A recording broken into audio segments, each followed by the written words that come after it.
નમસ્કાર. આજે આપણે અખંડ જ્યોતિના ઓગસ્ટ 1952ના અંકમાંથી એક ખૂબ જ ઊંડા વિષય પર વાત કરવાના છીએ.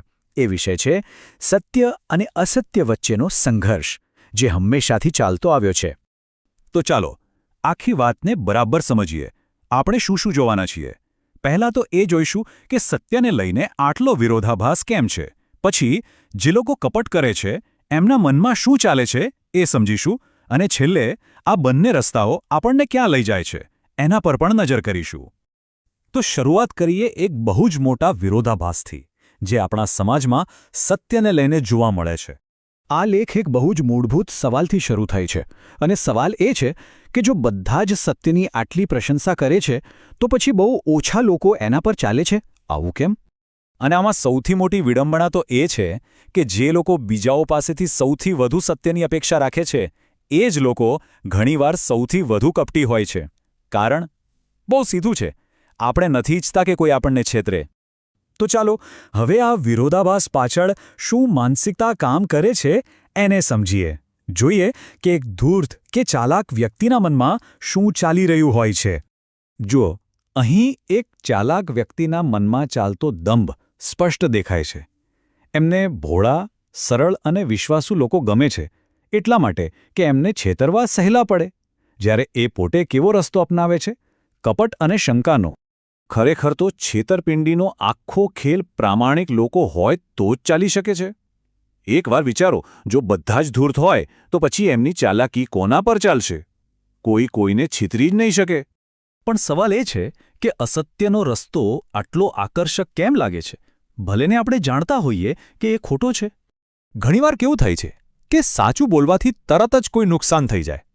એટલે લોકોને એવું લાગે છે કે આ સ્પર્ધાવાળી દુનિયામાં સત્ય બોલવું એ તો મૂર્ખામી છે. લોકો વિચારે છે કે એ બી સચ્ચાઈનું શું કામ જે આપણું જ નુકસાન કરાવે. અને આજ તો કબીરે કહ્યું છે, એવા જ્ઞાની છેતરનારા લોકોથી બચવું જોઈએ.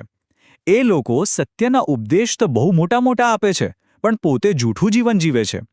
જાણે કે બીજાને પ્રકાશ આપતી મશાલ, જે પોતે નીચેથી અંધારામાં જ રહે છે.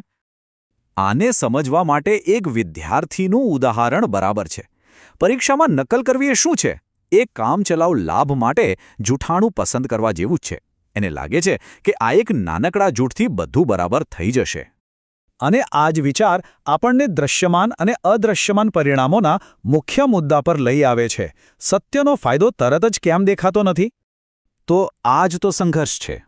એક તરફ જૂઠાણાનો ત્વરિત લાભ છે, જે તરત દેખાય છે, અને બીજી તરફ સત્યનું ફળ છે, જે દેખાતા વાર લાગે છે. એક ટૂંકો રસ્તો છે, બીજો લાંબો. જે લોકો લાલચમાં હોય છે ને, એમને બસ અત્યારે અને અહીં શું મળે છે એ જ દેખાય છે. એમને જૂઠનું ભવિષ્યમાં શું પરિણામ આવશે એ દેખાતું જ નથી. કારણ કે આખરે સૌથી મોટા પરિણામો બહાર નહીં પણ અંદર ભોગવવા પડે છે. હકીકતમાં આ આપણી અંદર ચાલતું એક યુદ્ધ છે.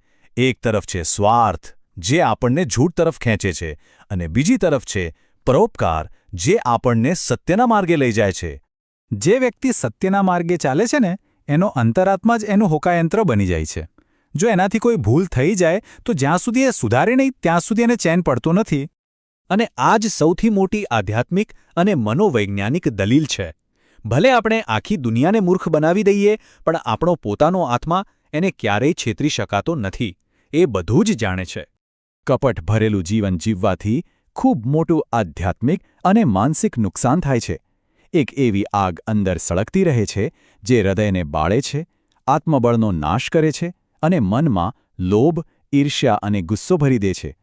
એક ચોરની જેમ સતત પકડાઈ જવાનો ડર રહે છે. તો પછી આ બે અલગ અલગ રસ્તાઓ આખરે આપણને ક્યાં લઈ જાય છે? જો જે ચાલાક માણસ છે એની સફળતા બહુ ઝડપી લાગે છે, પણ એનો પાયો નબળો હોય છે, એનું પતન નિશ્ચિત છે.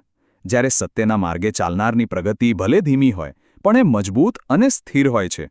એને કોઈ રોકી શકતું નથી. અહીં આખી વાતનો સાર છે. આ પસંદગી ફક્ત લાભ અને નુકસાનની નથી. આ પસંદગી છે જીવનની ગુણવત્તાની.